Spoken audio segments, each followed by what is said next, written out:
Fried chicken nga ho pala ang aking gagawin ngayon at gagawa nga ho pala ako ng sauce ng ating fried chicken na may mushroom. Simple lang naman ho ito at madali lang gawin. Kaya naman for today's vlog ay gagawa nga ho pala tayo ng pang-marinate sa ating manok. Meron na nga ho pala tayo diyang kalamansi at maglalagay tayo ng patis, paminta, umami, bawang at saka nga ho pala natin ilalagay ang mga manok. Makalipas nga ho palang ilang oras na ating pagbababad na ring ating manok ay atin na nga ho palang lulutuin at hindi na nga ho pala kami makapagintay at kami nga ho pala nagugutom na. Ang ginagamit ko nga ho pala diyang breading mix ay aring nga ho palang Tasty Boy, masarap na at mura pa. Matapos ko nga ho palang balutin sa breading mix yung chicken ay magpapainit naman ho tayo dyan ng mantika sa kawali. Kapag nga ho pala mainit na at kumukulo na ho yung ating mantika, ilalagay na ho natin aring karning manok din sa ating kawali. Pinagkasya ko na nga lang ho pala dyan yung 5 piraso para naman ho sabay-sabay na ho silang maluto. Dahil hindi na nga ho pala kami makapag-intay at kami nga ho pala ay nagugutom na. Kapag nga ho pala golden brown na ho yung ating manok, atin na nga ho palang hahanguin. At gagawa naman tayo ng sauce na may mushroom.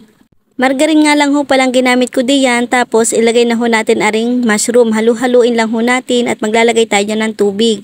Maglalagay din tayo dyan ng pampalasa ng beef cubes at paminta. Tapos pag nakulo na nga ho pala yung tubig, maglalagay naman tayo ng cornstarch. Halu-haluin lang ho natin hanggang sa lumapot ito. Kapag nga ho pala nakuha na natin aring tamang timpla at lapot ho na rin, abay luto na ho ari at pwede na tayong kumain.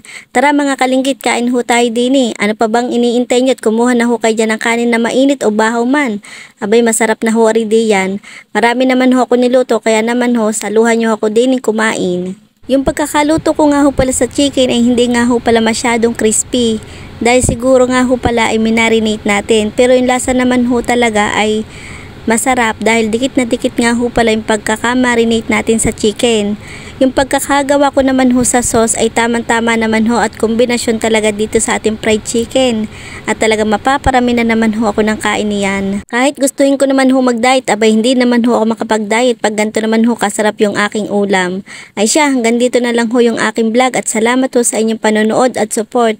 Sana lagi nyo ho akong suportahan sa aking mini vlog. Bye-bye!